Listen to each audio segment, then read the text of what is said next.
Let's get going. So welcome everyone, and thanks for joining us at our first Publisher event. We're very excited. For those who don't know me, I'm Martin Lane. I'm one of the co-founders of Publish. You may know me better in my former life as the co-founder and former CEO of media and marketing industry website Mumbrella. I think there's a few Mumbrella people here today, actually. So hi guys, good to see you, or at least for you to see me, I hope. These days I'm running a publishing platform for Australia's legal cannabis industry, believe it or not, alongside my role with Publisher. Now, joining me is Ben May, who's the founder and managing director of technical agency, The Code Co.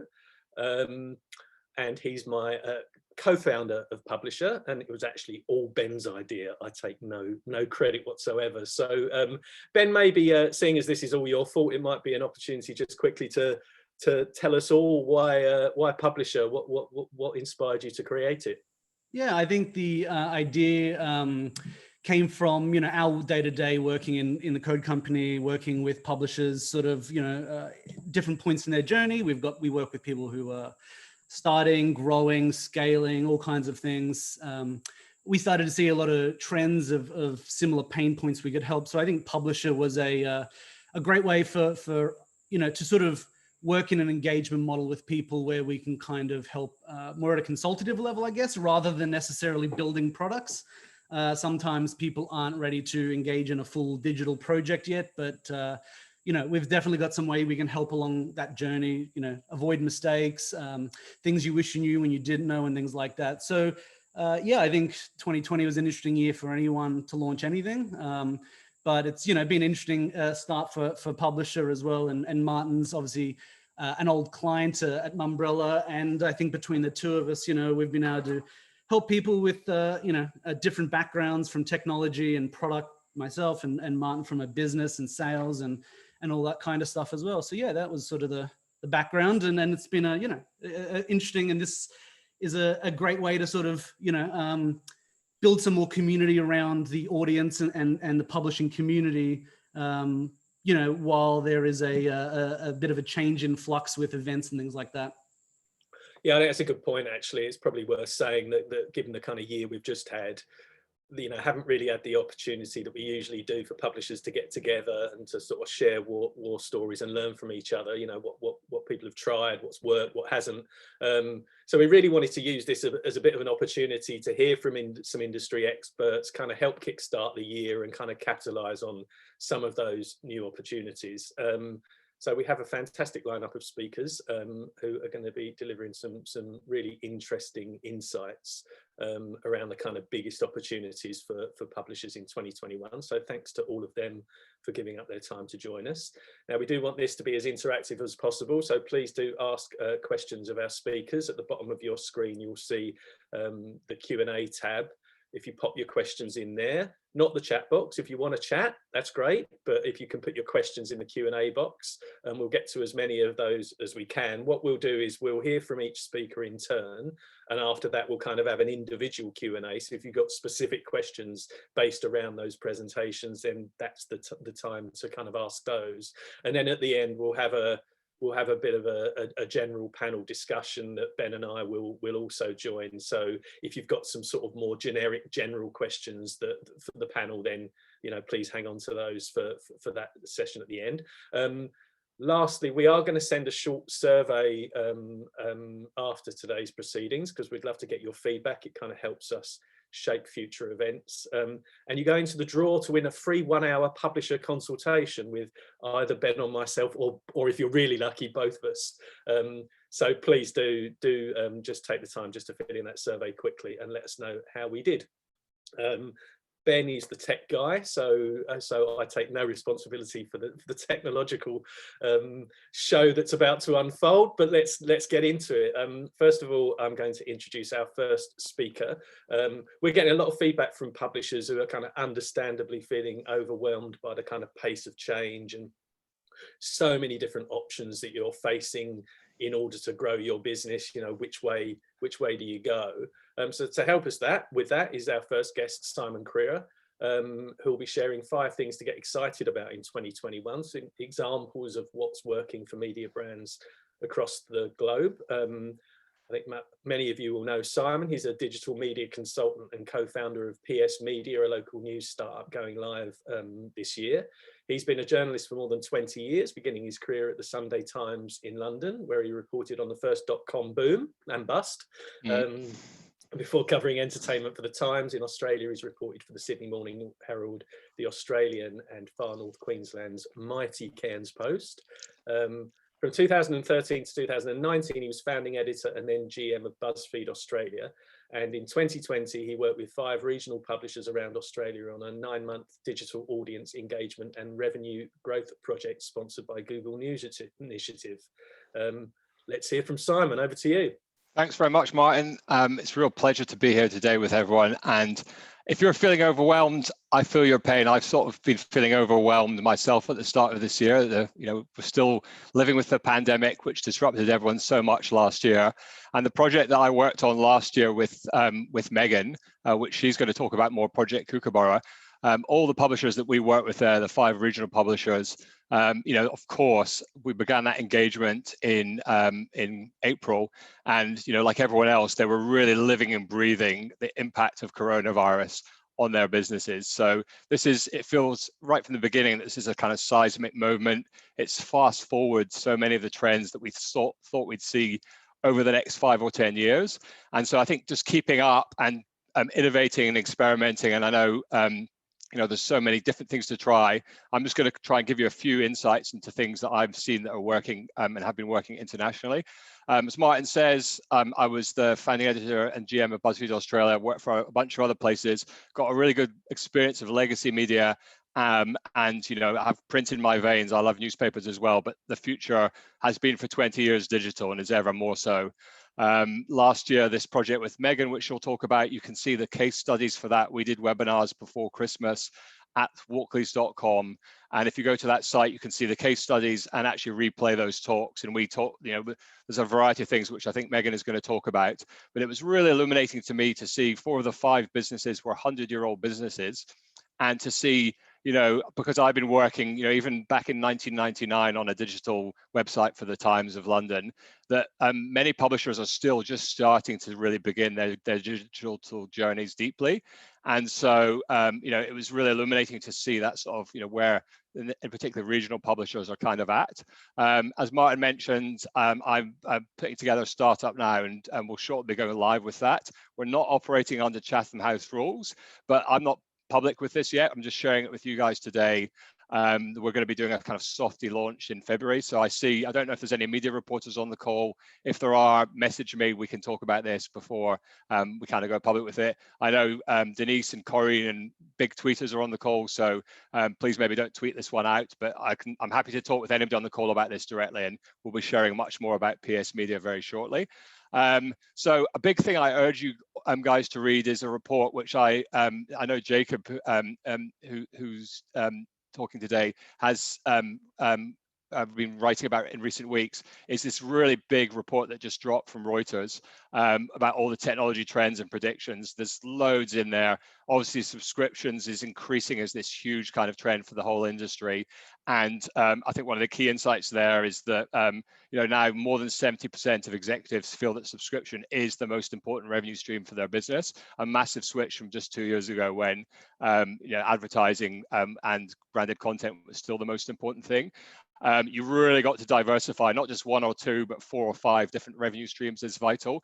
And that if you're going to hire one person, or if you've got a small team, you're going to bring in a bit of skill set or consultancy, a product manager is key. There's still so many websites. In that Reuters report, there's a great insight from Margaret Sullivan from the Washington Post. There are horrible user experiences. And I think people are used to a good user experience on the internet now. There's been enough time, but many media companies are still pretty clunky and pretty horrible, and all sorts of pop-ups and things are getting in the way of just reading the news. So a product manager or somebody who can give you expertise on making your site clean, readable on every device, and usable is really fundamental. So go to that Reuters Institute report, download it. It's huge. It's really terrific. Last year, I saw a heap of different innovations happening that are really, really tremendous, and lots of success stories there. So I'm just going to touch on 5 of these. They're from Europe and North America. There are things that we're seeing a bit of some of this stuff in Australia, but I do think that they show kind of the way over the next few years as newsrooms are kind of, they're doing those important, subscription-driven initiatives. They're really trying to make their websites more usable. They're looking to diversify their revenue, but what else can you do? So last year, one of the huge stories, apart from the coronavirus, was this huge thing, this huge kind of global movement which kicked off in the States around diversity and representation and about media better reflecting the communities. And so we saw businesses really responding to this. We saw, around the world in Australia and, in every kind of continent, huge marches and huge changes from a corporate perspective into thinking about better representing their customers. I think media definitely felt this as well. I've seen, BuzzFeed did this brilliant diversity report for the 5 years that I was there, which we took, we looked internally about how diverse we were as a business. But what is really important now, I think, is to look externally at your community and make sure that you're really kind of authentically representing the people that are reading you or listening to you or watching you. There's a great initiative in Philadelphia, a city that has been so central to kind of some of the seismic things that have been happening in the States in the last 3 months, where there's, an organization there, LensFest Local Lab, a brilliant organization that have a fantastic weekly newsletter about local that you should subscribe to. And they've got some funding to develop this really interesting content audit tool. This is going to be open source and everyone can use this. And basically it analyzes your content. So you can plug in all your content and it'll do this analysis and it'll show you. So this is a geographical example about in Philadelphia where the reporting is. Maybe all your reporters live in a city, they're not covering the suburbs or they're not covering the regions. That's one lens. There's obviously huge lenses relating to, in Australian terms, are we authentically representing the huge diversity of ethnicities that are in our countries? Mainstream media, arguably not very well at all. Everyone sort of leaves it to SBS. So really thinking about like your content, I think this is a big trend for this decade. I think Black Lives Matter has, the world is shifting around between all these kind of different discussions around diversity and inclusion. But I think this is going to be crucial. I think media companies, this is a big opportunity as well, really, as well. In Australian terms, one of the insights to me about BuzzFeed was that, Australian millennials, which is now a big and most important consumer cohort in the country, really, a third of those millennials are of Asian ancestry, and that is not represented in our media at all. So really, this is a great thing to think about and go and look at the LensFest tool. I think collaboration is really, really growing. Again, this is another amazing product from a German publisher called Corrective, who have been, they're really kind of tech driven, as a lot of the kind of smart startups are. They're licensing this to existing mainstream legacy publishers as well.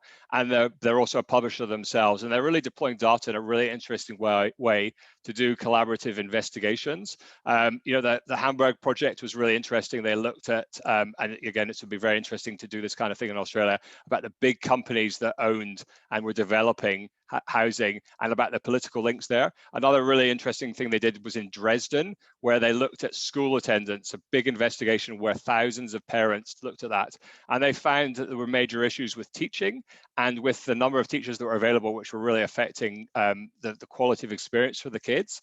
And actually the government reported figures were underestimating by more than 50%. And so that sense of like your audience can help get you into really understanding deeply, what's actually going on. I think technology really allows us to do this, and newsrooms should really be leaning into this. And obviously we've seen the Bureau of Investigative Journalism based in the UK, but doing stuff around the world.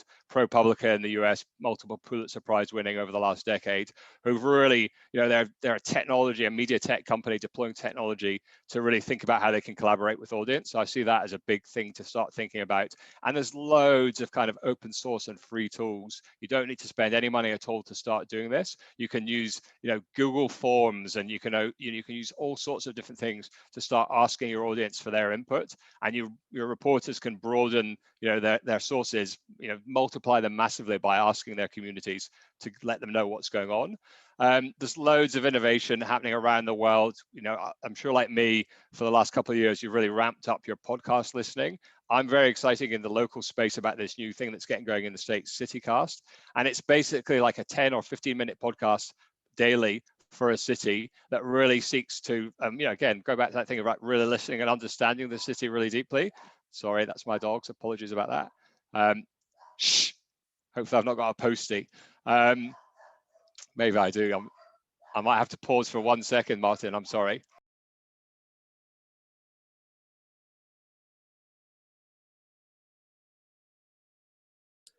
No problem at all. I'll just I guess this is the moment where I try and feel for someone's dog.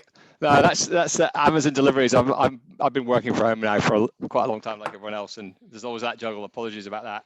So CityCast is a really interesting thing. Basically, they're going local and around cities around America, but part of what they're trying to do is to actually generate some scale from a podcast ad perspective. So that they can actually kind of go commercially nationwide and attract national advertisers to this network of local podcasts. And it's, I don't know what you listen to. I listen to so much different stuff, but I don't really listen to anything local about, like, I'm in Woolloomooloo in Sydney, or I don't really listen to anything Sydney stuff. I definitely listen to 7 a.m. Rebecca's Schwartz Media podcast, which is brilliant about Australia. I listen to The Daily from out of America, but like stuff that's like hyper local and local around podcasting, I think is a really interesting thing to look at. And either that's, if you're a regional or a local publisher, about where you are, but also it can be about if you're a niche publisher around the specific thing you cover. And if you're writing content, that content can be easily flipped into audio, and it's audio that can be in people's cars, it can be in their podcast feed, it can be on their smart speaker, whatever. So I think this is a really interesting thing to sort of start looking at. And that's important because increasingly this trend, which has been well mapped in America now over the last sort of 5 years, of news deserts expanding. There's multiple counties in the States. You can see them on this map. The red ones and the orange ones are the ones with only one paper, where there's no local news at all. And the PG report and map in Australia shows like that this is a massive problem now in Australia. Basically, a lot of papers closed, unfortunately, last year in regional Australia in particular. So trying new ways of reaching people through content, and podcasting is a really great way to do that. Crowdfunding, I think we've seen crowdfunding for all sorts of things outside of media.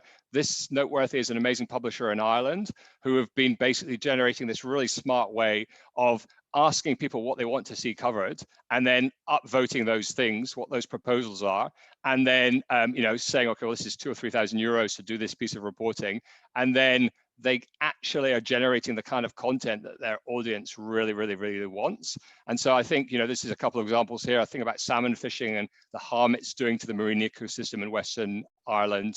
I think about the impact of services being reduced because of the pandemic for people with disabilities. And, people have said this is a thing, people vote on it, and then they say, okay, we need €2,500 to do this piece of reporting. And the community are really invested in it because they're actually funding it. So subscription, yes, very important trend. I think you can go deeper. You can crowdfund specific reporting initiatives. And then the last thing is just this idea of this narrative, which has dominated the industry really for at least a decade, of shrinking, and how it's retrenchment, it's redundancies, it's closures. We obviously did see a lot of this last year with the pandemic's huge impact on our news orgs globally. But also, if you've got a smart concept, you can be aggressive. And Megan and I worked with a great publisher in the scenic rim of Queensland who saw an opportunity with the Queensland Times in Ipswich, who'd been there essentially, the News Corp closed that paper, of expanding. They expanded to Ipswich from the scenic rim. They went digital around the whole of the scenic rim, not just on the western side of where they are. That's the Fassifer and Guardian and Tribune. I am obsessed about Axios. It's a publisher in DC, which was founded by some Politico co-founders. It's been going about 3 years. They do really smart niche beat reporting. You probably saw Australian reporter Jonathan Swan's interview with Donald Trump, where he was kind of looking at the piece of paper and like the stats didn't match with what Trump said. Axios are a really smart publisher, a really brilliant email-driven business. They bought another great publisher, a startup in Charlotte, who've got a really amazing diversified revenue mix. Last October for $5 million, and they're basically going to flip Charlotte Agenda's model, and they're now going to launch in another cities. This is live just now, so they're launching in these 5 cities to start with, or 4 other cities in addition to Charlotte. And they're expanding, they're taking their model for how they cover their kind of core things, which are like tech, politics, industry, real estate, and education. And they're looking to take it local as well. So this, I think, is exciting. And I think, if you've got something that's working with your one specific audience or your one particular area, and there's a gap, there's a news desert, or there's something that nearby, you can replicate that approach to kind of expand and build yourself a bigger business. And I think this is the time to do it, because there's so much disruption happening. And then the last thing I wanted to say, I laughed because I made these slides last week, and I have been trying to stay like everybody else positive right from kind of February, March last year. But remember that the last time there was a global pandemic, the decade afterwards, the Spanish flu, horrific around the world, but the 1920s roared, and there was this huge kind of innovation and this amazing decade of all sorts of things happening. And like I laughed because this came in the mail yesterday. This is The Economist, and it's the Roaring Twenties is their cover line. So I think like be positive, move aggressively, try lots of stuff, keep innovating even when we maybe go back to kind of way things were a little bit more as we get to the back end of this year. The world might return to normal, but keep being innovative, because being innovative is kind of crucial to kind of surviving and thriving, I think, kind of going forward through the 2020s. That's excellent. Thank you, Simon. I do like to end on a positive note, even though I noticed that Denise Revere was put in the chat thread. No one mentioned 1929. She just had to, didn't she? Hey guys, listen, don't forget there is an opportunity to ask Simon some questions. So if you have a question, we've had a couple come in already, but if you have something that you want to ask Simon based on his presentation, please do put it in that Q&A box. I might just start off with one myself, which former colleagues of mine will just know that I'm going to ask this. I just wanted to talk to you about costs, because you mentioned some of those tools are, kind of things that they don't involve huge investment. They are, freely available. But, when I kind of hear about, things, that sound very technical and sound expensive, my mind immediately goes to, how do I know that I'm going to get a return on that investment? So are the things that you're talking about largely free tools, or, and if not, how do you kind of test and learn, I guess? There's a lot. I mean, I would say that for everything, there's usually an advanced product that is designed more at major newsrooms, and that would come at often a substantial cost. But for virtually everything, what's amazingly inspiring, I've found over the last couple of years as I've been out of, BuzzFeed was a very big venture-backed startup with a lot of internal innovation. And actually what I realized afterwards, as I was thinking about what the biggest problem is, which I think is kind of local, was that actually not in Australia too much, but around APAC, around Europe, across North America, there's basically a massive kind of hacker culture and innovation culture. And that means that there's a huge amount of open source or free tools available. And it's not just you're a guinea pig, they're things that other publishers have already tried and had great success with. So I think there's, Corinne has got an amazing sheet that she circulates, which maybe is somewhere that's publicly accessible, which shows lots of these kind of tools. I subscribe to, which I can share as well after I've finished chatting now, a number of different kind of email lists or providers who provide all this kind of stuff accessible, really searchable. I think that, I did this project for Google last year, but Google, and so I'm not being paid to say this, but Google has put together this amazing journalist toolbox, which has got hugely powerful tools for investigations, for database projects, all freely available. So there's a lot of stuff out there, and there's also, it's not you're going first. There's a lot of people with runs on the board and journalistic projects or whatever that have worked in other markets that should be able to work, humans are humans, in Australia as well. So I think, I'll share a few things. Anybody I put my email addresses up, just hit me up if you've got any specific questions about things. But yeah, I think there's a lot freely available. I don't think you need to invest a lot of money in this if you don't have budget. That'd be great, thank you. We do have one sort of question / comment that kind of feeds into that, which is from Corinne at the Digital Skills Agency. Organisations like Lenfest have access to funders like Craig Newmark. We don't really have a tradition of philanthropy like this in Australia or Asia Pac more widely. I know this is something that that Megan will be able to talk to later, but that kind of idea that you can fund these things through philanthropy. Have you got any kind of comments on that? Yeah, well, I mean, it's absolutely true, and it's mainly our tax climate that doesn't support that. So a huge amount of the innovation over the last decade in the States has been supported by philanthropy because of the way that their tax encourages that, and that was something which came out as a recommendation from the ACCC Digital Platforms report, that there was a change to our DGR status for publishers to be able to take more philanthropic donations. Unfortunately, the government hasn't moved with that recommendation, but because of the nature of what happened last year, and also now the submission into media diversity in the Senate and this ongoing discussion into the lack of diversity in our media, I think there's more receptivity for that.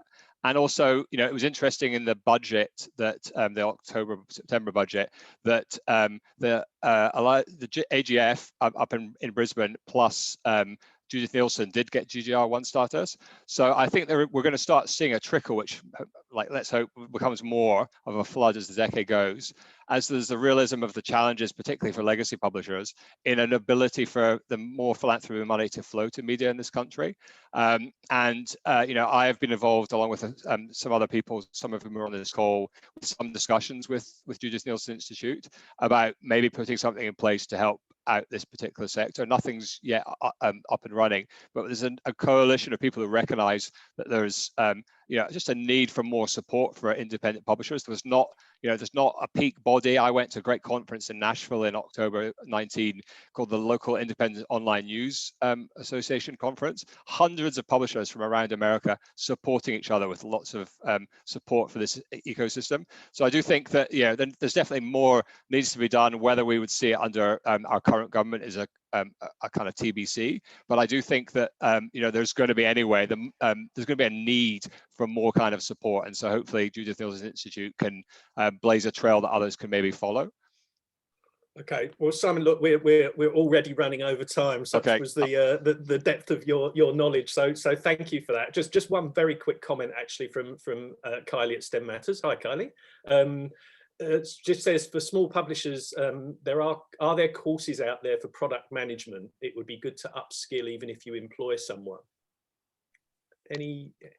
Yeah, there are. I mean, there's courses for everything. Yeah, if you can happy, which most people are, of doing stuff remotely, then I mean, I don't know about product management courses in Australia.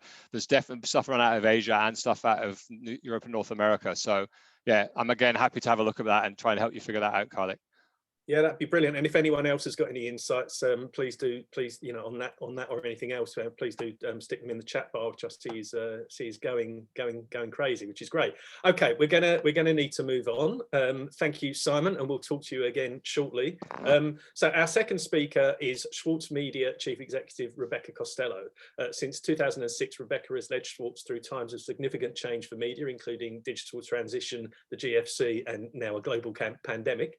Under her leadership, Schwartz has launched various new products, most significant being the Saturday paper in 2014, and more recently daily news podcast 7am. She previously held leadership roles at AFL Publishing, Schmooze Media, The Age, and Text Media.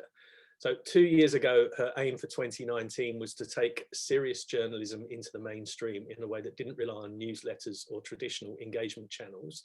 Fast forward 18 months and the 7am podcast is the #4 podcast in Australia with over 60,000 daily listeners. So Rebecca's here to tell us the birth story of her podcast baby and to talk about some of the common mistakes made by podcasters and how to avoid them. So Rebecca, thanks for joining us. Thanks, Martin. Happy New Year, everyone. And Happy New Year to you too. Maybe if we could start, perhaps you could just sort of tell us a little bit about what Schwartz Media looked like before the podcast launched. Before the podcast, we were in great shape. So we had been experiencing significant growth since we launched the Saturday paper. I think there's a lot of factors for that. We saw an opportunity to launch the Saturday paper at that moment as a disruptor in the industry that was under pressure. We saw quality slipping at other traditional media houses and took the opportunity to launch the paper. So that had obviously grown our footprint, and we had been growing significantly in terms of people, resources, revenue, and we were looking at ways of being able to take the kind of journalism that we produce, which was high quality, long form journalism, to a wider audience in a more accessible kind of way. So basically looking at it as a new product, but also as a way to bring new people into the type of journalism that we were producing. And looking at things like video, news video, following other publishers down that path of video, and what we were going to do next. So our products are monthly. Obviously, we have in print and digital. We've done really well with newsletters. We've always had newsletters, and that's been a really great way of engaging directly. It was what was the next thing that we were going to do, and it needed to be something different to print, and we had decided something more accessible. And so in terms of the kind of challenges that presented, what were they and how did you kind of think about those? Well, with video, the challenge was what was a natural fit with the type of content or the type of journalism that we produce. Long form. We'd put our toe in the water with video before, with long form video, 10 years ago. And whilst it was interesting content, visually it didn't carry. I really was quite terrified about us going into video. I didn't think we had the expertise for it, or the knowledge. And then, as Simon said, then the New York Times released the Daily, and we all fell in love with that format, a big deep dive into one story. And we thought that that could be, we were always in the space to look for something. Once we decided podcasting was the way to go, which was about 5 years ago, we launched a series called The Lucky Country with Richard Dennis on the economy or economics. So we got some good learnings there, but obviously the undertaking for a daily show is huge. But we saw it as an opportunity to do what we wanted to do, which was create something that was short and sharp, deep dive into a story, accessible, created another revenue stream, but also then raised the profile of the journalists and contributors that we had that are, well, in our opinion, the country's finest. So, the challenges was where to start. Back then, 4 or 5 years ago, it really reminded me a bit of when digital first came around, or when we all launched our websites, our news websites. It was a bit Wild West in terms of pricing and who was doing what and where to go.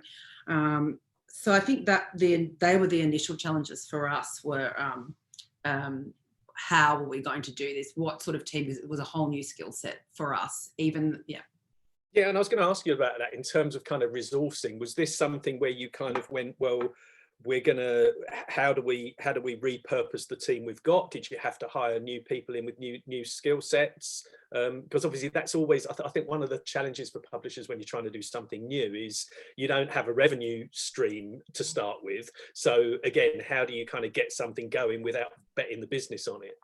Sure. So the way we always kind of launch products is we try to pre-sell them, of course, ideally that's what everyone tries to do. It's a whole new team. So we set up an audio team basically. As of today, 7am has 8 full-time staff working on it, and that's not the journalists, that's producers, editors, hosts. Takes about 8 hours to make 15 minutes. So it is a big undertaking, but we really did need to bring the best of the best, because as you can, whoever does listen to 7am, it has very high production values. So it did take people with experience, and I think that's one of the keys. I think people think it's really easy to make a podcast. A podcast isn't just 2 people talking to each other. There needs to be some thought into it. So a whole new team. We wanted our podcast to have that kind of the sound that US podcasts have, and the flow. So we brought over a producer from the US who was at WYNC to set us up and get our sound right. He was with us for the first 12 months. The host also, while she was the original host, whilst she was Australian, she had worked on Planet Money and worked for Gimlet Studios for a long time. And I think that you can tell that in the sound that we've achieved with 7am. But yeah, absolutely a whole new team, new skill set. Had to build studios because we couldn't rely with a daily turnaround on having a third party, having someone to have to go somewhere else. So we built next door to me in my office 2 studios, so we could do it here and have access 24 hours a day. Now, I know you've got a slide in a minute you can talk us through in terms of the kind of results, but I sort of, a question for me with these things is always, you've kind of built your audience, you've made tuning in a habit.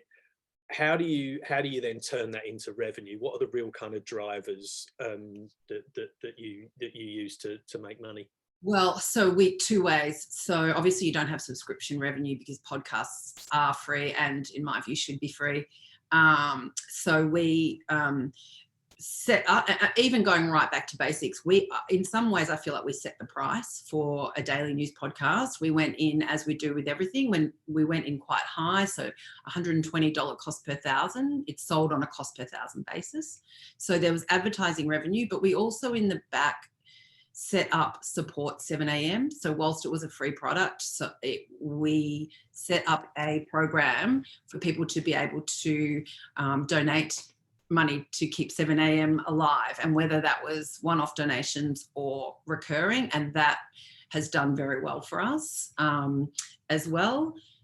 Advertising wise, we pre-sold it for 3 months. We had a client, Bank Australia, who bought it, so that gave us kind of confidence. And we've had 96% year-on-year growth from 2019 to 2020 in terms of advertising. So that's interesting that you started pricing high, which kind of feels a little bit counterintuitive. So certainly it's not the way I've traditionally done things. What kind of pushback did you get? Pushback on pricing? Did you get pushback at all? Were people concerned about there isn't an audience yet? How did you kind of face those challenges? I think that we were lucky, as other publishers here are. You've already got advertisers, you've got relationships with people who trust you and trust what you're doing. Bank Australia were one of those advertisers for us. So whilst we couldn't get numbers, they committed to support, and then it was kind of backfilled.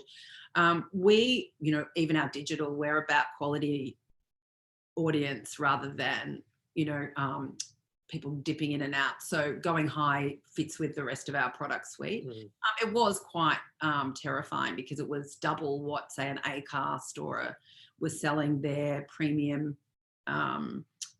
content for. We have seen in the last, so when the pandemic hit in March, as with all of you, I'm sure, that I remember the Friday when every advertiser cancelled every single ad that was in the paper or the magazine. That just didn't happen with podcasts. Podcast advertising just kept going up and up and up. Agencies, there's a tipping point. It's met it. For example, 7 a.m. sold out for February already. I can't say the same for the monthly and the Saturday paper just yet. But podcasters just kept growing. And then support for 7 a.m. is extraordinary. We've got about 250 people who have recurring payments for supporting 7 a.m. So I want to come back to that actually, because that's really interesting. But before I do, just in terms of how you organise the sales team, is this another sort of product in their armory, or do you have a dedicated salesperson who just works on the podcast? How do you think about that? This is the only product that we have. So Acast, if you're familiar, they host 7 a.m. On their platform. They also offer advertising, and this is for big or small podcasts, and this is a really useful, and this is the same for like a iHeartRadio or Acast. They host the podcast. They'll also use their sales teams to sell the podcast and revenue. We don't do that with any of our other products, but that's been crucial for us with 7 a.m. because of they've got 6 or 8 salespeople. We've got a much smaller sales team. So it's in our armory and we add it, and we're bringing our culture and arts clients into podcasting, but then Acast are bringing in a lot of corporate advertisers that have never used the monthly or the Saturday paper. And the donations is interesting. That's sort of, the kind of Guardian model, I guess. What kind of, can you kind of share what sort of percentage of the revenue would that be? Can you tell us that? Yeah, sure. I off the top of my head, it would probably be 30% of the revenue that we've got. So we had that ready to go, and we pushed go on it just as the pandemic hit. Let me just share. I'll just share with you now. Where is it? Sorry. So just as a snapshot, these numbers, it's actually averaging out at 52,000 downloads a day, 1.2 million per month, 15 million downloads over 18 months. To put that into perspective for our size of our audience, the monthly and the Saturday paper combined over 18 months would be 18 million. So it's very quickly become one of the biggest things that we do. And here we have the revenue. So this is the growth in advertising revenue, so not donations.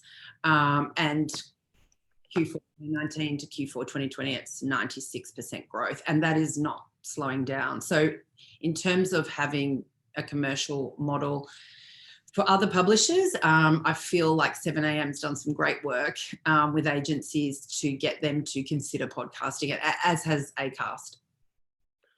Here's some comments on support. This one I like. I just received confirmation that I'm able to start a new job amidst all that's going on with COVID, and this is the first thing I'm putting my wage towards. I mean, it's pretty incredible. People love it, and I'll give you the figure. We've had $150,000 worth of people paying for a free product. Now that's really interesting. From obviously, congratulations, and from a revenue point of view, that's great. But I guess that's also a way that you can demonstrate engagement to your advertisers. The other way is that obviously you can tell how long people are listening to that podcast, and on Apple it has like a 99% completion rate. And I think that's about the length. I think it's the right length. So I think there are things to consider if anyone's getting into podcasting, is that it's a big commitment. But if you can get it right, we look at it as half marketing and half editorial. It is a funnel to bring people to us. We've had 48% growth across the board in terms of audience since March last year. And definitely 7am is bringing people in to subscribe to our other products. And I was going to ask you about that actually, in terms of the mistakes that you see other people making, or some of the mistakes that you made yourselves as you kind of learn along the way. What are some of the pitfalls and some of the things you see people getting wrong? I think it's extraordinary, the number of daily news podcasts that Australia is launching. We will soon have more than anyone else in the world. I think that there's a difference between news headlines and storytelling. So it depends, but I think there's opportunities for all different sorts of podcasting. As I'm thinking, regional and community media, I think there's a huge opportunity for sport. I think in Australia in general, for great sport podcasting, there's opportunities. I think that you've got to really look at who you're partnering with your tech, because that made a big difference to us. Going to Acast, where they offer they're podcast purists, if you like. So they're forging ahead and breaking the ice in terms of the commercial model. I think getting the length right, getting the theme music right, crucial. We do script every episode. It comes off the back of a story. So having the narrative arc of the story to keep people engaged, I think it's just a big, to do it right and do it well and do it that it's not just two people having a chat. There's an art to that. And we learnt that with how long and getting that period, the time right on it. And if anyone does have a question, we've got a couple of minutes before we move on to our next speaker. So if you've got a question for Rebecca, do please put it in the Q&A box. One for me, just before we do wrap up, is how do you see the sort of Schwartz Media kind of offering developing in 2021? Are you kind of at that point where you need to now consolidate and sort of work on what you've got and sort of get some repeatable processes in place, or is it kind of what's the next innovation? What's the next innovation? So Simon, I couldn't agree more. About 4 years ago, we put a product manager on, crucial. It's very quickly become the most important role in the organisation.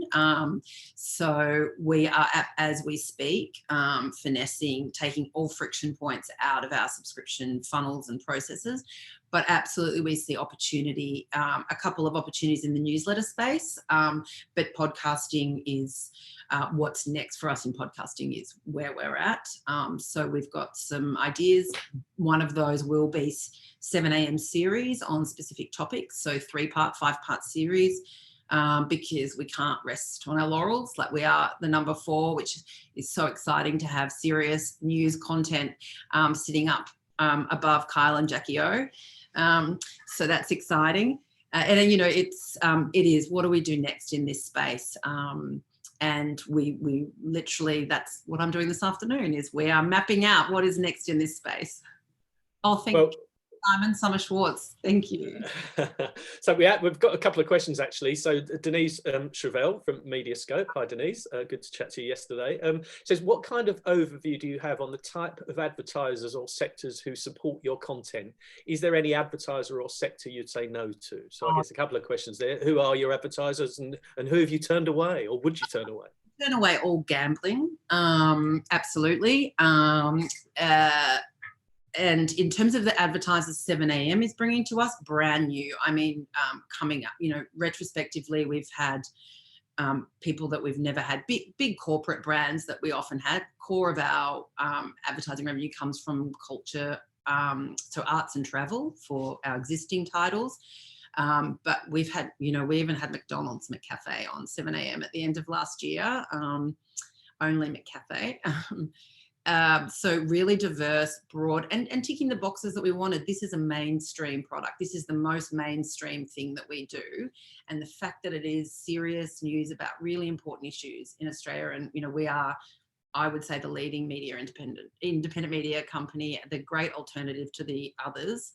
You know, it is really exciting that those sort of brands are embracing and you know, taking in a different kind of perspective in terms of content.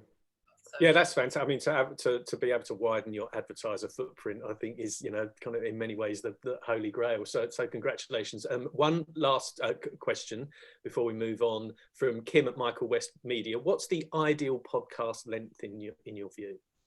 I think we kind of, for a new, well, it depends what the podcast is. I mean, one of the ideas we'd love to, well, you know, we're looking at is a longer form conversation style. But for a news podcast, this deep dive into a story, our feedback that we get from audience advertisers is that this is the perfect length for it. You know, it's kind of got, you know. For those who don't know, sorry, how long is it? For those who haven't, the few people who haven't tuned in. Sorry, 15 minutes. Right. And that allows you to tell, like, this is the story, this is what you need to know, and this is why, well, this is why it's important, and this is what you should look at, you know, be looking forward to for in relation to this story. So it allows you to tell the story but keep you engaged. And I guess this is probably a difficult question given the timing of when you launch, but do you think the pandemic's changed that? Because, you know, we've been thinking about our podcast, and one of the untested theories we have is that, you know, people aren't necessarily getting the bus to work anymore. So does that change their kind of listening habits? We saw it happen, like, right. We see it happen. We saw it happen, particularly in the Victorian lockdown. Obviously, we weren't going anywhere, anyone down here. But it's changed back again. We saw a 6% drop in across the board in podcast listening as the year closed out as well. It's all coming back. I mean, 7 a.m.'s on a break. It comes back on Monday, whoever hasn't listened. But we did push out a climate series, a 3-part series on climate over summer. So, sorry, did the listening time get longer during the pandemic or shorter, did you say? Oh, sorry, not listening time, the patterns of when people... Right, I see. Yeah, because I mean, my untested theory is that if, you know, if someone's on the bus, then they're more likely to listen to the end, whereas somebody's at home, they might be, you know, they might tune out because, you know, like Simon, they've got a postie at the door and the dog starts barking. Yeah, no, sorry, what I was saying was the times. Got it. 7 a.m. whilst at 7 a.m. It can be listened to any time of that. Yeah, But sure. yeah, the actual behaviors changed, but not the engagement. I mean, we did grow. We were in Spotify's Your Daily Drive, which was a curated, it serves up with your music, it serves up your news, and that absolutely got us in front of a new audience as well. So it is hard for us to say because they kind of happened at the same time. Sure. But the habits changed, but not the numbers. Okay, that was brilliant. Thank you very much, Rebecca. Please do stay on the line because we'll have some more questions at the end. But I'm going to move on. How are we doing for time? We're about 15 minutes over, but we will try and catch up a little bit as we go through. So next up, we have our next speaker. So there's nothing new about newsletters, but they do remain one of the most powerful engagement channels if you do them right. And to talk to us about that is Jacob Cohen Donnelly. When he's not writing his own industry newsletter, a media operator, he's head of B2B for Morning Brew, the e-newsletter that recently celebrated 1 million daily opens. I kind of struggle to say that because it just catches in my throat. I'm so jealous. Jacob's touched many aspects of publishing in his career, including sales, marketing, audience development, and for a short time, journalism. He's here to share the secrets to subscription building and give us some practical tips for going beyond broadcast e-news. So Jacob, coming to us live from New York, the floor is yours. Thank you very much, Martin. Great to be here. Yep, it is almost 8 p.m. here, so looking forward to continuing to talk with you all for the next little bit. So yeah, let me share my screen real quick. I've got a very short deck. It does not look anywhere near as nice as Simon's, but we'll just go with it. So yeah, so very broadly, newsletters are not new by any stretch of the imagination, but over the past few years, and especially the past 18 months, we've seen a really big explosion and excitement around the concept of newsletters. With the rise of Substack, with the rise of, obviously, I work at Morning Brew, there are a lot of people are paying attention to this channel that is by and large, 25, almost 30 years old, perhaps even older. I don't even know how old email is anymore. So like Martin said, I have 2 jobs. By day, I am the GM of B2B at Morning Brew. I'm responsible for emerging tech brew, marketing brew, and retail brew. Those go out to a collective 400, 500,000 subscribers. Morning Brew overall has a total email list of 2.5 million. And so on any given day, our daily newsletter hits about 1 million people, or 1 million people open it. And then by night, I am the founder of a media operator. This is a subscription, paid subscription newsletter where I dive into the tactics and strategies to building a digital media business from an operator's perspective. Like Martin said, I was a journalist for a short period of time, but the vast majority of my media career has been on the business side. So we're going to jump into the big question of why newsletters. A lot of media over the past decade has gotten distracted by various distribution channels, especially here in the United States. For a while, Facebook was, the big thing. Then it was other social platforms. Then it was the pivot to video and YouTube. And, at the end of the day, the most direct to customer form of distribution is the email. It's, because my email doesn't change day to day, because I am always checking it, it is the easiest way to get in touch with me as the user.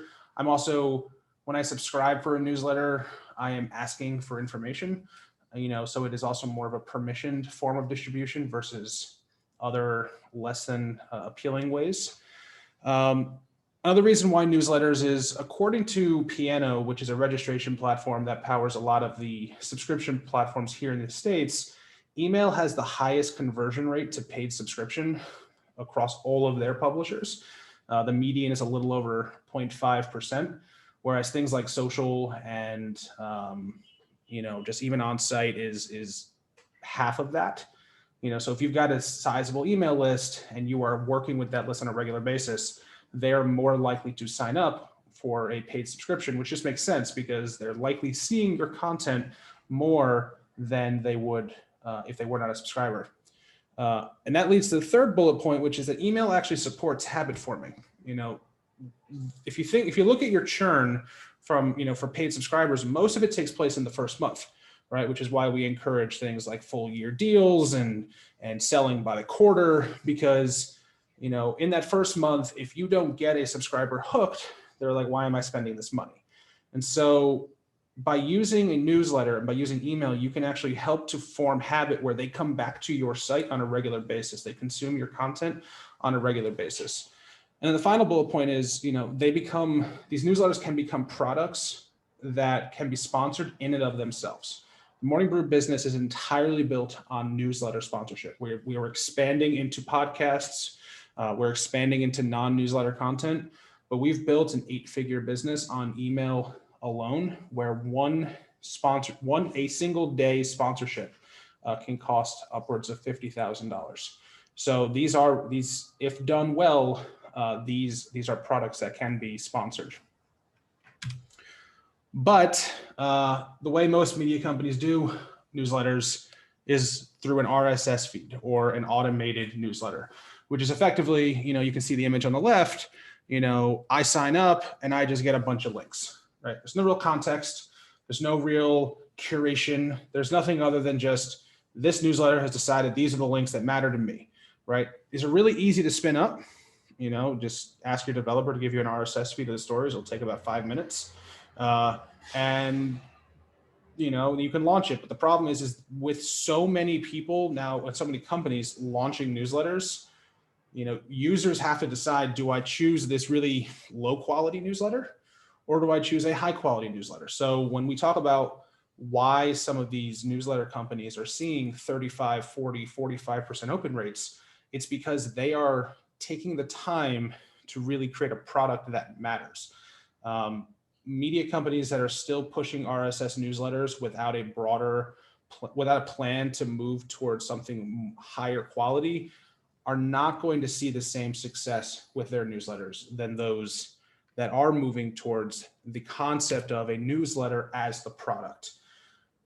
Here in the States, we're starting to see roles open up or jobs open up at media companies for things like a newsletter editor or newsletter product manager. And these are people who are solely focused on creating great newsletters. The reason being, if your product is great, if you respect your users' time, they will stay subscribed. If they stay subscribed, they are more likely to participate in or engage more of your content and theoretically then sign up for a paid subscription. So every single day, the newsletter is unique. So this is the New York Times' morning newsletter. It's put out by the same guy every morning. He's got to write it every single day, right? But then throughout that, he's including links to original reporting on the New York Times. So he's getting the same benefit of all the links that would be in an RSS feed, but he is curating in a way that he knows his audience will appreciate. Ultimately, the newsletter isn't just being treated as a thing to do, which a lot of media companies think about. It's just another thing to cross off the list, but instead they're looking at it as a tool to directly contribute to growth. And there's no surprise, the New York Times is one of the largest digital news, actually it might be the largest digital news subscription businesses on the planet.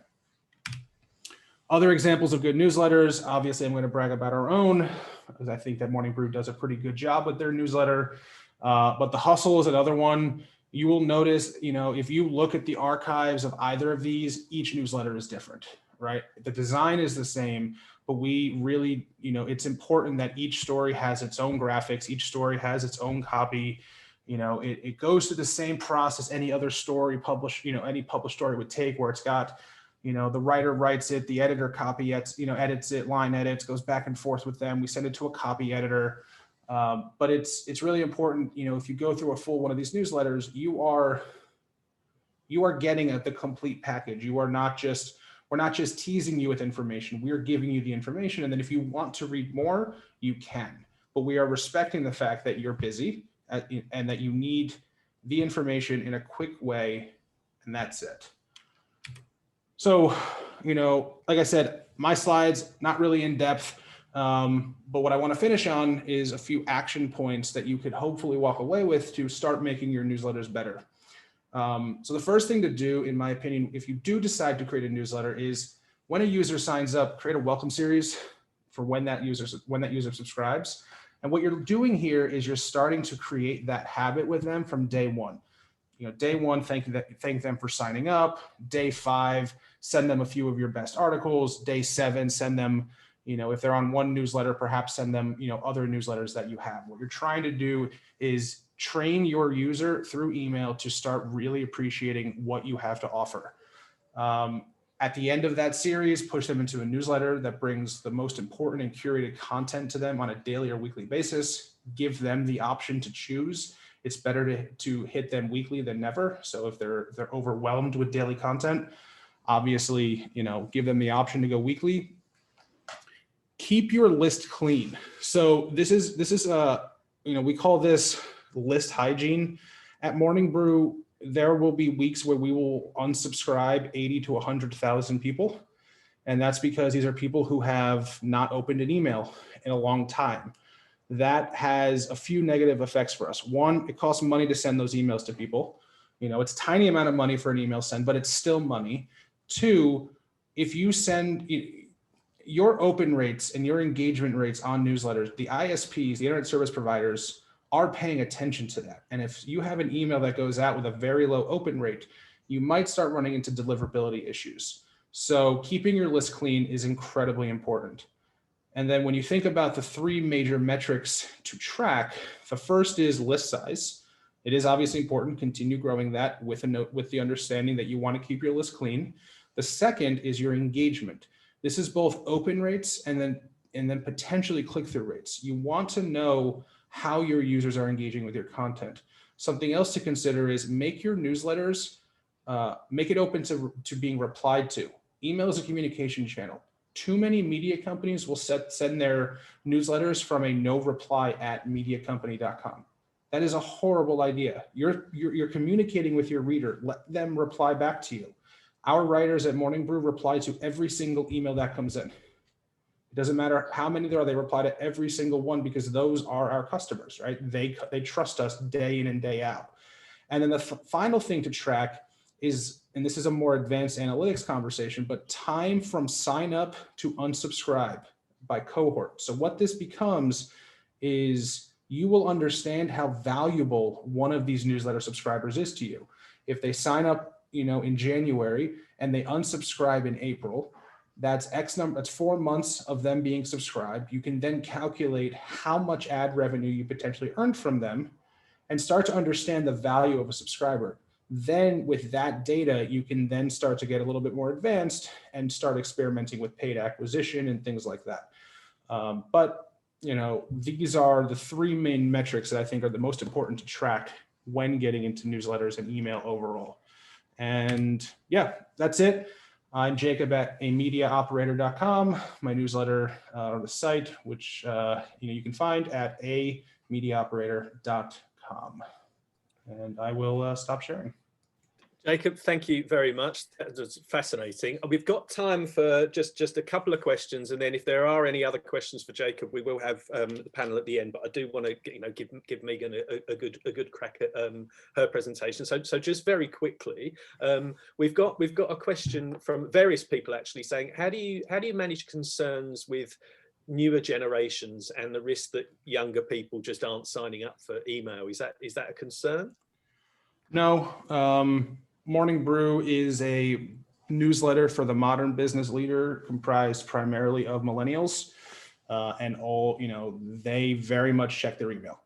The reality is once you get into the corporate world, you have an email address. It's just a fact. And if you want to engage with the corporate world, you have a personal email address. So I have email remains that that channel that just consistently performs, and it has consistently performed. I have no concerns that the younger generations will not have email addresses. Okay, well, that's good to hear. I've got a question from Ben, actually, which might need a little bit of explaining, at least it does to me. So he said, do you think today's announcement by Forbes is a threat to media companies for their writers or editorial folks who are considering moving to Substack? Can you explain for those who don't know yet? So the idea, so Substack being a threat to media companies, we'll touch that first. the notion that why would a writer get paid a salary at a media company and give all the value to the media company when a writer could go on, launch their own product and make make as much money as possible. The reality is there's 2 points. One, this is a lot of work. What I think a lot of creators and these individuals are recognizing as they go independent is it's one thing to just write. It's something else to write, do customer service, build a subscription business, do audience development, do marketing, do all the other things that go into running a media company. Like if you look at the back office of a media company, those are all functions that an individual has to do. So I actually believe that we're going to start seeing some of these mid-level creators or mid-level writers start coming back to media companies. Where it does get interesting is Forbes is basically saying, we will do all of that stuff for you and give you unlimited upside. So if you launch a paid newsletter with us, we'll split the revenue 50-50, we'll give you a salary, and we'll handle everything other than the writing. That is very compelling. Now, Forbes' quality, and this is just my opinion, isn't the greatest. And so does a great writer want to be associated with the Forbes brand? Again, that's your own opinion. But it is an interesting concept around a media company looking at its writers as more than a cost center and looking at them as potential partners to building 6 to 7 figure businesses. Okay, quick comment from Denise Ravel, who said email and newsletter, the cockroach of digital media, which I'm assuming she means as a compliment in that it refuses to die. It will never die. And a question from Fergus Stoddart. Hello, Fergus, how are you? From Edge. Over the years, what have you learned around driving engagement in terms of format, imagery, tone, topics, etc.? Yeah, I mean, I'm obviously a big fan of email overall. So I think that, tone is, or topic is there will be a newsletter for every single topic on the planet, I think. Whether that's knitting to nuclear engineering, there's likely a newsletter for it.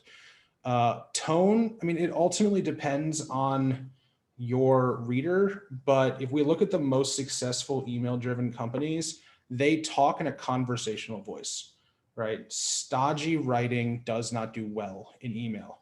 And again, that's because this is a communication channel, right? Email is a means of you and I talking to each other just through text. So when I put out a newsletter, it should feel as if it's coming from a person. And it should feel as if it's coming, that there's a conversation there. So ours are obviously very pithy. Ours are, sometimes a little sarcastic. My personal newsletter, I am sometimes cynical and I'm blanking on another word to use to describe myself that isn't just like, I don't know well enough. You're well enough to help you yet. That's okay. I can sometimes come off as a jerk in mine just because I get frustrated at publishers. So I get frustrated at our own kind. So yeah, it all just depends, but it should be conversational. Okay, one last question very quickly, then we are going to have to move on to Megan. This is from Kylie Ahern again. Is there a minimum frequency you would recommend? A minimum frequency? It's less about frequency and more about consistency. So you can do a great weekly newsletter. You just have to be consistent with the fact that you're going to do a great weekly newsletter. Ultimately, it's about respecting your users' time. If they are really loving your content and there is enough information out there to absorb and to distribute, then yes, you can go more often. But if it's only if there's only enough content for weekly, don't try and force it. It's better. Sorry, just a quick question on that, because it's something I'm interested in myself. In terms of consistency, okay, it's weekly, so it's always got to be weekly. Always on the same day, always at the same time. Is that important? Yeah, people do form habits with their newsletters. So, at Morning Brew, we put out our newsletter every morning at 6 a.m. Or that's when the A/B test will start at 6 a.m. Then everyone gets it, I think, typically about an hour later. Trying to get it on the same day. So a media operator goes out Tuesdays and Fridays. That's every single time, every Tuesday, every Friday. So, getting it on the same day, same time is important. Okay, Jacob, we are going to have to leave it there, but please do stay on the line because we've got more questions coming in as we speak for our panel. So please do bear with us while we hear from Megan. Megan, thank you very much for your patience.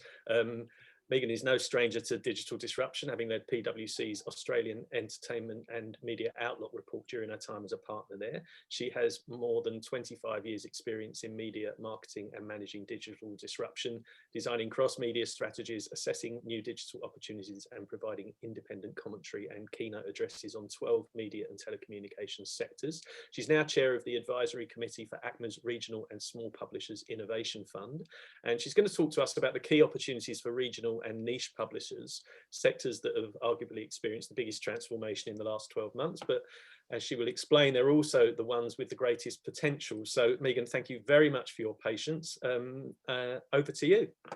You're welcome, Martin. So I'm just going to hit some high notes. Much of this is drawn from the work Simon and I did last year. It took us 9 months. We did a deep dive into testing some new business models. Some of it we knew. The audience you have assembled today will know a lot of this, but what I think is useful is being armed with some data and some ammunition when you encounter people who are still holding on to the sacred cows and myths of publishing as it used to be. So I'll just quickly share my screen. There we are. So one of the things that we hear very frequently is that print is still the big gorilla. But if we look around the world, the trend that we need to be working towards is that digital is making more than print. So that may sound obvious to us, but we do often work with publishers where digital is still a much smaller revenue stream, and so they allocate resources accordingly. And that's a little bit of a trap because they're not tracking the trend and how over time digital is representing a greater proportion. And so we just need to demonstrate that as the future comes faster as a result of COVID, we are seeing an acceleration of this trend that's really been going for 20 years, which is digital is growing and print in terms of how it's supported, whether it's consumer subscriptions or advertising, is subsiding. And that tipping point has occurred in many locations, but in a sort of an ad hoc way. And then the second big trend, which is sometimes a big argument that occurs between traditional publishers and newer publishers, is that the future really is about providing a unique value proposition for readers and subscribers rather than advertisers. Yes, it's great to have both, but the way you get to the advertisers is really to focus on the readers, and that's more important now. The core of your revenue stream is going to come from subscribers and readers.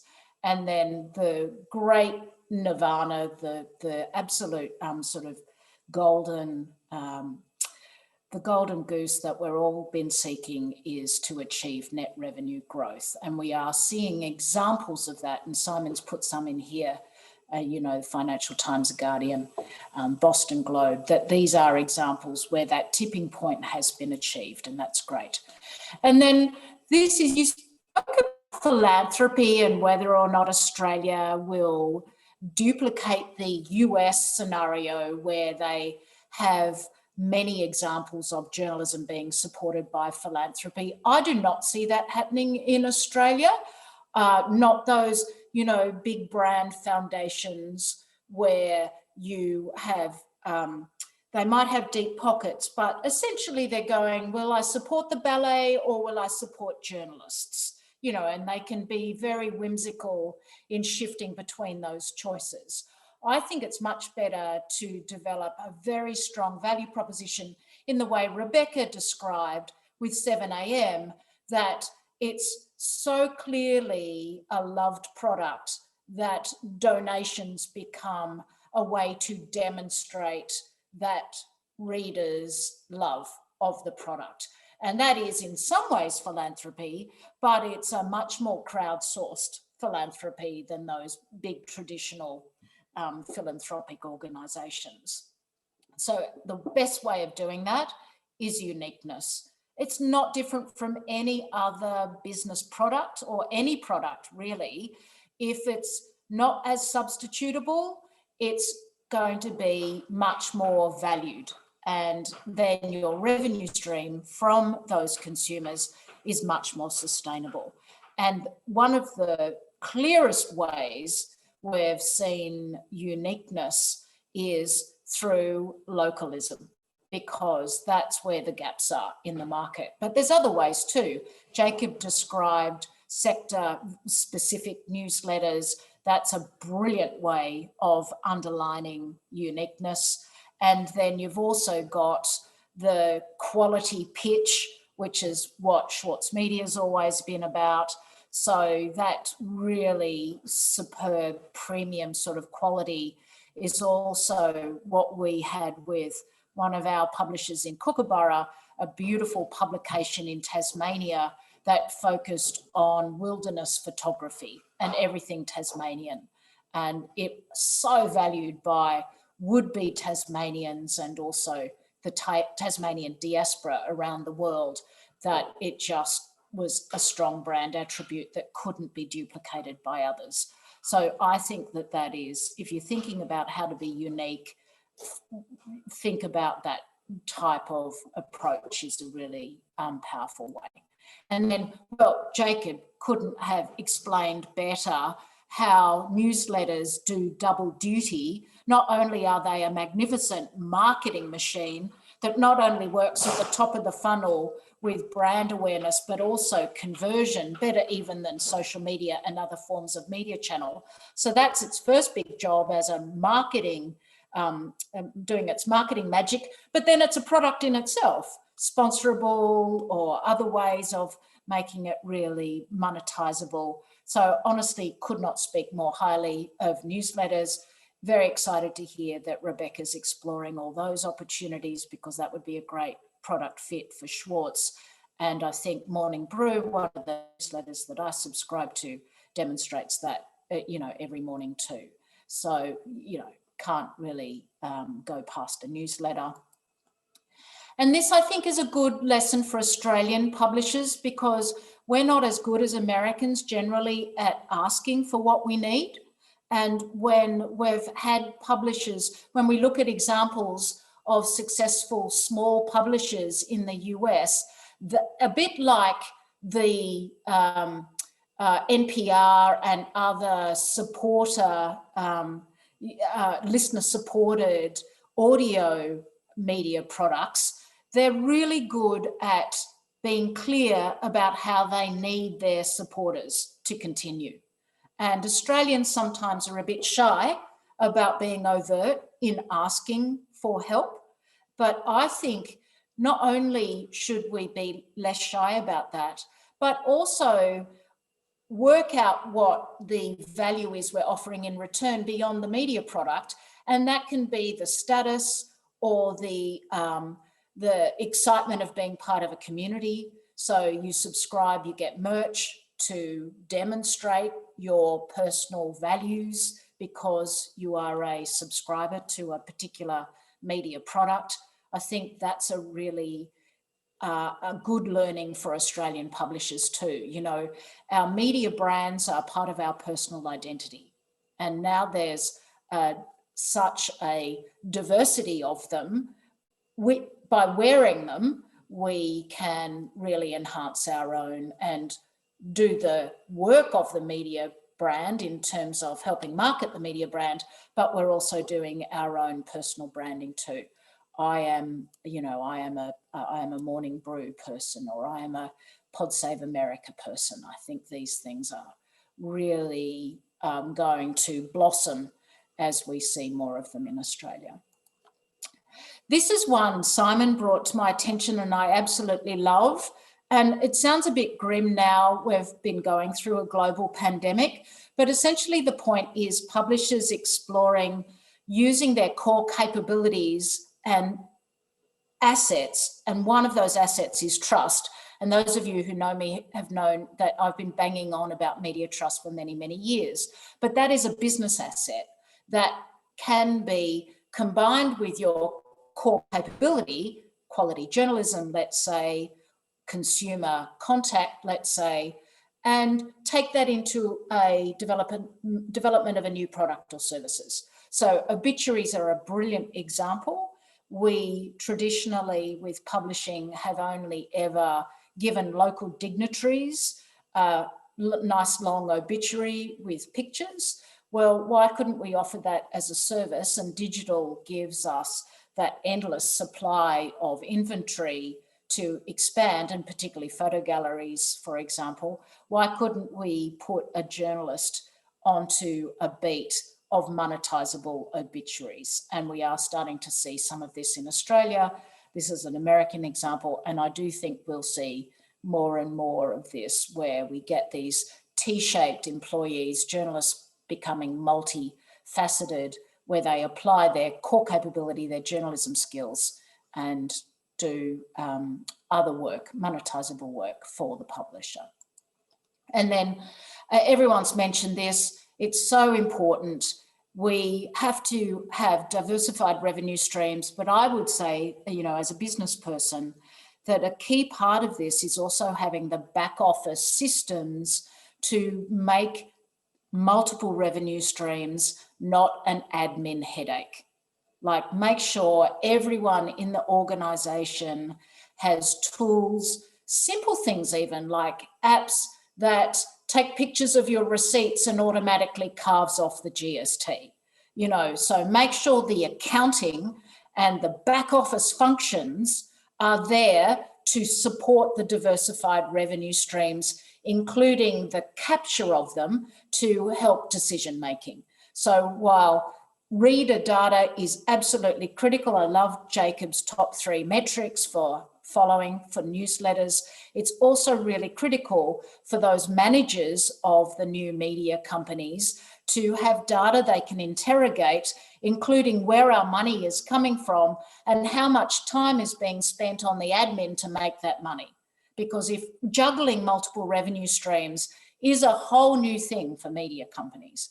And so doing that well is really about automation and cost control. So that's what I would say about that. And then I think finally, this is a nice quote that Simon found, a good newspaper, just news publishing, shows you how you're related to people you didn't know you were related to, gets you back to your sense of place, underlying that strength of locality and hyper-localism. And then a quick checklist. Some of you have seen this. It is available, as Simon mentioned, on the Walkley's website in our Kookaburra materials. This is a quick checklist that publishers can use, get everybody on the bus in the organisation. Often small publishers only have a handful of people anyway. Bring everyone along, even if it doesn't appear to be in their job descriptions. Make decisions based on data, as we've just said. Use the funnel approach, which was really that marketing idea of pulling in people at the top. This is the newsletter idea, for example. Make sure that you're pushing people through to converting them to paid customers. Ensure the tech makes life easier, that's that point about automation. And then obsess over the user experience, which is really to make the readers and those subscribers or your listeners the absolute kings and queens of your world. And the point about resourcing a product manager to make sure the user experience is positive. Everyone said that, and it just couldn't be more true. So that's it from me. And the materials are at walkleys.com. Back to you, Martin. Thank you, Megan. Thank you for that. I'll keep you on the line for now. We'll have a quick chat, and then we'll bring our other panelists back for a bit of a Q&A at the end. We've got some questions coming in. So if you do have any for Megan, we've got a few minutes. I just wanted to make a comment actually, which is a really interesting point you made about making sure that you've got the tech and the back office in order to be able to concentrate on kind of innovating and because as a publisher you spend so much time kind of that old cliche about on the business and in the business rather than working on the business, that finding the time to innovate and manage new products and go out to market and all of those things is difficult if you're sort of sticking plaster your back office all the time. So I just thought that was a really interesting insight for me. And I think the other thing, and we've got a question on this, and I'd sort of had one as well, was just your point about bringing everybody along on the journey, even if it's not in their job description, and that notion of kind of getting your journalist to doing monetizable work for the publisher. We kind of, you know, my experience in my Mumbrella days was the people who generate news content from Mumbrella aren't the same people who go and, you know, produce bespoke native content on behalf of an advertiser. So do you see them, you know, can you kind of skill up everybody, or do you still have to have kind of horses for courses, do you think? I think you can skill up everybody, but not to do everything. So take that obituaries example. You've got to think about the human resources core capability and what is their passion. So for a journalist, it's storytelling and creating great content. There's no reason why a beautifully written obituary cannot be great content, but that person is not going to want to take the booking, set the diary entry, do the admin on the sale of the obituary. There should be people who manage that, and then the office manager, whoever is the commercial person, sends their journalist out to family X to find out all about the loved one and create the story. Now, what they're doing is monetizable, but not that different really from having created a really good news story. You know, we've written obituaries forever. So I think that you don't want a journalist trying to send out invoices, but selling that content is slightly different, I think, from your classic native content where brands are clearly embedded. So, you know, that's management judgment, and media managers would be able to make that judgment. It's a sort of related question, actually, from Corinne Podger again. Diversified revenue means diversified product management skills. So I think this is more a question of how you're managing rather than the doing. Managing for great podcasts is a different skill set to managing for great newsletters, for example. How does a small publisher get the right in-house skill set to support kind of, you know, pilots and growth? Well, I thought Rebecca's example was fascinating, that when she launched 7am, there was a whole new team that had podcast experience. And I think that looking for people who actually have that core competency in the adjacent but different sector or product is really critical, and get them on board, because you're not spending time and scarce, expensive management resources trying to get your people up the curve.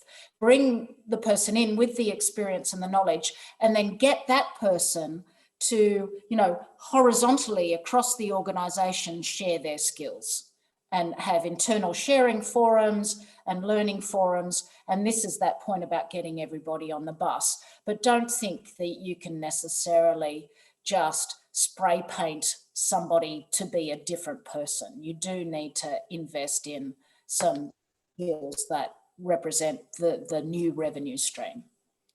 Great, thank you. Well, I'm going to bring our other speakers in now just to check that they're still around and take some questions for the panel generally. So Jacob and Rebecca and Simon, if you are still there, please unmute your microphones and join us for the Q&A. But while they're doing that, I just had one quick question for you, Megan, just in terms of, you've obviously got, you know, significant experience in the investment community. What are investors looking for in media businesses these days in terms of, you know, kind of revenue streams, structures, and those sorts of things?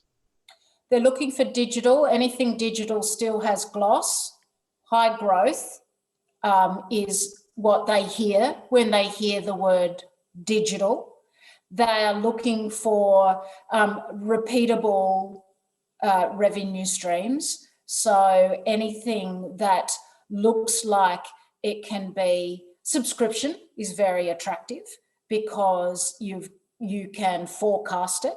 So, you know, investors are all about, how do we know what is coming in 3 months, 6 months and 12 months time? Rebecca's nodding. She knows this. So true, isn't it? Like it's really they can be very shy about advertising because they know how lumpy it is and how subject to, one, structural change, and two, economic shocks. So you get an economic shock like COVID, bushfires, an election called out of the blue, and your nervous advertisers stop all their advertising or only book for 1 month ahead. And investors know that. So anything that is ad model only is, they are a bit cautious about that. Okay, I should just say, if people do need to drop off the call, because I'm aware that we are over time, but we're going to keep chatting for a little while if our panelists are all happy to do that. We will send an email with these questions and answers. So if you do need to drop off, don't worry, you won't miss out on anything. I've got a question from Jackie Barker. This is for Jacob and Simon. I run a hyperlocal in the Cove, and people stop me in the street and tell me how much they love in the Cove and how it keeps them up to date on local news. But when I've tried to do a subscription model like the Charlotte Agenda one, it's been a failure. We did t-shirts, so not sure Aussies are up to a subscriber model. What, any thoughts on that? So it's Jacob and Simon and Rebecca and Megan, if you have a view. I have views. Jacob, do you want to go first? Yeah, I mean, my views are a bit more macro. I'm not from Australia, so I don't know the interest of Australians to pay. That said, my belief is that people will pay for things that they value. And so if your content is good enough, people will pay for it. I don't know if, you know, Americans are more likely to pay than Australians or things like that. So I think it's more a, you know, if you're struggling to get people to convert to pay, look, do either a content audit and determine whether you are solving a problem, or do a systems audit and make sure that you're actually asking people to pay in like a clear way. Like, you have to be very clear that you want someone to pay you for your content. People are not just going to say, here's money, without you being very clear. Absolutely. I would also definitely echo that, to say in the Reuters report, one of the really interesting insights is that although you know, we're now starting, thankfully, to see big global publishers like the New York Times, the Guardian, etc., getting to that point where subscription is taking over from display or other types of advertising. That in that report, there's a clear belief now that that phenomenon that they're kind of pioneering in the subscription economy is something that is going to trickle down, that it's going to work for smaller, more local, more niche publishers. There's also a brilliant quote in that report from the CEO of a paper in Denmark, I think, called Zetland, where she says, willingness to pay for news does not exist, I'd argue, but willingness to pay for convenience, news explained by people I like and feel a connection to, does exist. And I think, like, I know Jackie has got a huge connection with the people of Lane Cove. I think she's got a powerful product. And I think that it's about, you know, creating the kind of value proposition to that community that there's a reason why they should be paying for things. Look at The Guardian. I can access The Guardian for free. I don't need to pay for it. They've created a value proposition where I feel compelled to support their journalism. So I give them $120 a year to do that. And I think it's like, you know, articulating why it's important that you have this revenue. People will support you if you clearly articulate it. I absolutely agree. People in Australia absolutely pay for news that they trust. We've never had more paid subscribers in our whole existence, or certainly not in the 14 years I've been running Schwartz. And a lot of those came, you know, our growth, you know, 48%, 42% growth since March, when people were really turning to sources that they trusted. Look at Nielsen. It went from news.com being #1 digital news site to the ABC, Guardian. So they actually flipped on their head. When there's a crisis, people actually do go to things and sources they trust, and they will pay for it. I think we, in a marketing sense, really capitalized on that and used the right language. But we, you know, we have grown 42% in terms of paid subscribers to the monthly and the Saturday paper. And that wouldn't have happened. I don't think so. People, I think, are prepared. I think Netflix and those things have helped people, you know, change that mindset. You've got to pay for content that you want. You can have it when you want it. And so I absolutely think Australians are prepared to pay for news. Yeah. Okay, thank you. Anything to add on that, Megan, or we've got another question? Oh, no, very quickly. We saw a tipping point watching the income coming in across the 12 media sectors when Netflix entered Australia officially. And that was like a wake-up call for Australians who, up to that point, dominated by free-to-air television, free like internet news, everything had been free up to that point, and they suddenly realised, no, for quality you have to pay. And they've done us really a huge favour. Absolutely. Okay, got another question. Yeah, I think this might be maybe one for Rebecca to take the first swing at. Is there room and a case for video-based news content? You looked at various options before you launched the 7 a.m. podcast. What's your take on that? Our view was that for the investment to do it to the standard that there's all different levels of quality of news, as in even quality of visually, for what we would want to achieve, the investment and the shelf life of that video content, it didn't stack up for us in what we were looking at. It didn't work, but that's not to say it doesn't, but for us, it didn't work with our type of journalism. And I would definitely say with BuzzFeed, where in 5 years we built, 10.5 million, according to Nielsen, across platform, and obviously a bigger number of that were on Facebook, on YouTube, etc. And we put a huge amount of investment into video content. The news content, which I personally was very passionate about, the live shows on Twitter we did from Canberra, or the political or news-based content, very, very hard to get meaningful audience on that. When people are just so used to going to ABC News or on whatever else.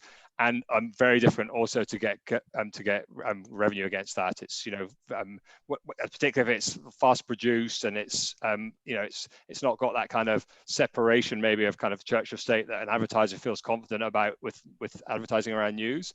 It was a very tricky thing to commercialize. And I noticed somebody had put in about some of the sort of examples of businesses that are doing well. There's definitely a whole load of kind of news publishers, Young Turks, etc., who are making this work effectively on YouTube in particular. But I think it's really hard for kind of more traditional types of media to really engage in that space. Okay, thanks, Simon. I've got a question about newsletters. So I guess this is Jacob's first crack. If you're thinking about a new email product, i.e. a new newsletter for your site, how do you think about building something that's unique and adds value and that people want to join?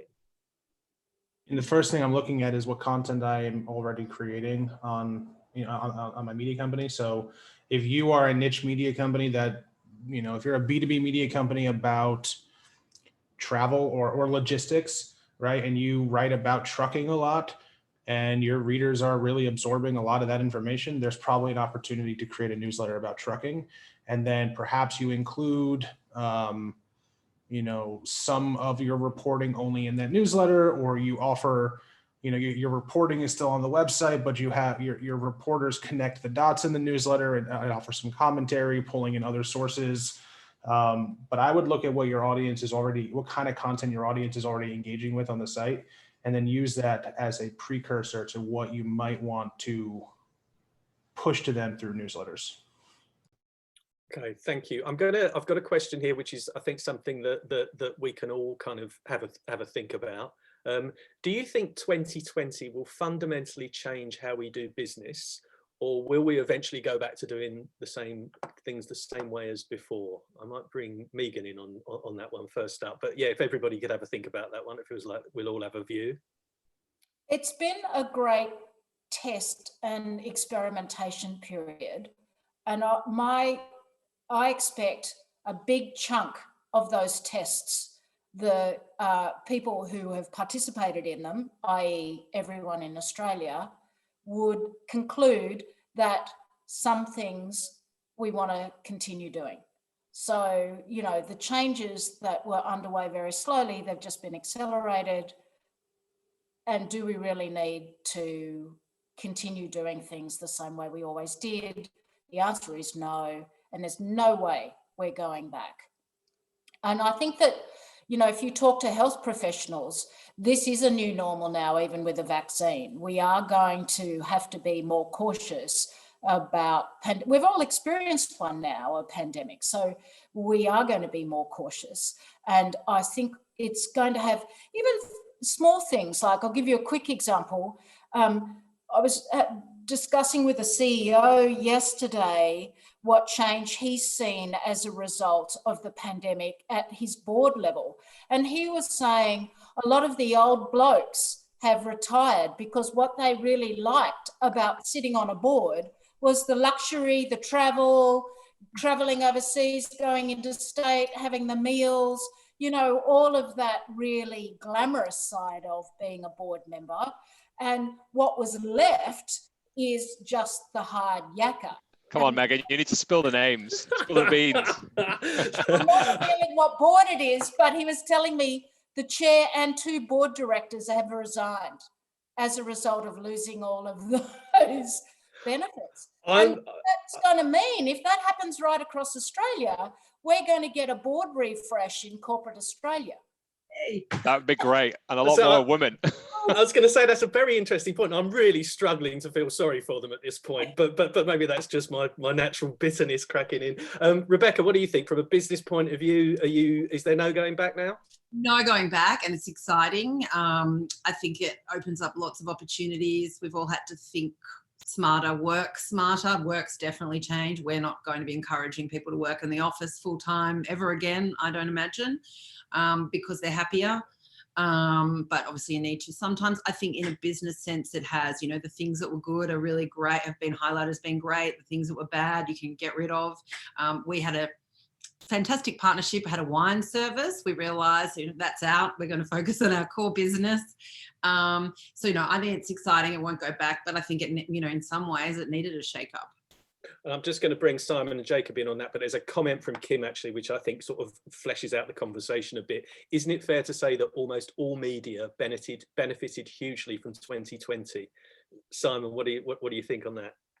Yeah, I think in that it focused minds, it was forced to. One of our publishers that Megan and I work with had to suspend their publication, and all of a sudden they had zero revenue because they had 95% of their revenue was print, or they had a tiny amount of digital revenue. So it honed people in on the seismic shifts that were going to already come to their shores in 5 years or less, you know. And so people had to do that. I read Jacob's email a few weeks ago, and he talked about, he was urging like that publishers remember the innovation and the speed that they worked at over the last 12 months and don't try and kind of go back into old ways. I think that's really important, that now that we've been forced into an innovative environment and a collaborative, you know, difficult environment to work, I think that that's so important. The other thing I would say is that personally, you know, I've participated in multiple Zoom events like this, and it's great that you guys have got out the blocks first early in the year doing this event. I am yearning to be at a kind of proper conference and to network and to meet and greet with people. I went to a kind of VC event before Christmas, and it was the first place I'd been to in 9 months with other kind of people, socially distanced, etc. And it was like a much better experience than Zoom, you know. And I really think, you know, I think lots of publishers were really seeing events becoming a potentially big chunk of revenue going forward, like that sense of you build a passionate sort of base and they want to participate in other things. I've been to plenty of Saturday paper events at the library here in Sydney or whatever, you know. I'm really keen to kind of get back out and about. And I think that's a big potential thing going forward, that if we're all vaccinated, we'll be able to do again. And I'm looking forward to that. I think that's an interesting point. Yeah, I mean, it's been great that people have kind of pivoted and made the best of a bad job, really. But I don't think I think as soon as people have the opportunity to go back to face-to-face events, they absolutely will.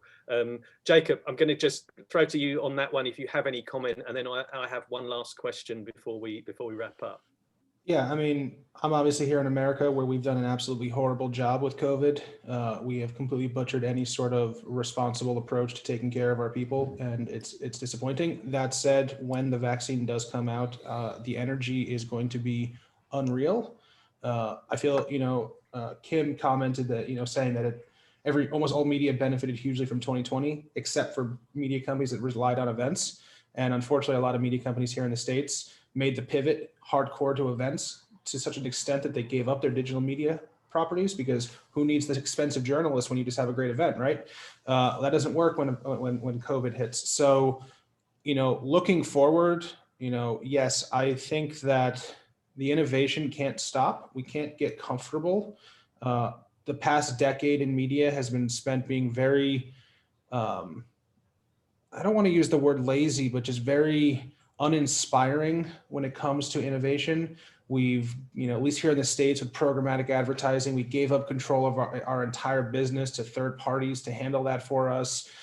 We were afraid to launch subscriptions because would people pay for it? And I think now what we're recognizing is, we are in this battle for people's attention. And if we create something great, people will pay for it. They will consume it. And when this is over, when COVID is over, events and all of that will come back. And I'm excited for the next few years in media. I think if we can get through this, I think that those that do survive are going to look very, very healthy. Okay, we're gonna have to call it a day in a second. I just have one last question, and I'm going to insist on a one-word answer. So I'd like each of our panelists to complete this sentence. I'm going to start with Simon. I don't know why, it just feels like I should. The most important thing for publishers to focus on this year is? Local. Megan? Quality. Rebecca? Quality, trust. Oh, that's two. You can have trust. Quality Hyphen. had gone. Quality had gone. No hyphens in this game. And Jacob? Data. Data. Okay, brilliant. Well, thank you very much to all of you. One of the hardest things I think about 2020 actually was hearing from publishers who told us that, they were feeling isolated from their industry peers due to COVID. And I hope this has kind of addressed that in a small way. The greatest success, I think, comes from sort of that idea of continuous reinvention and continuous learning. And that's where, we're trying to help at Publisher. We want to support publishers on every step of the journey. So whether they're starting out, reevaluating their tech, or looking at scale and maybe sell. So we'll send you some information, in the next few days, along with that feedback survey. So please do get in touch if you feel that you could use some practical advice on helping to build your business. And finally, thank you for sticking with us. I know we kind of ran 20 minutes over, but I hope you found it as useful as I did. A big thanks to our speakers, Simon, Rebecca, Jacob and Megan, for giving up their time.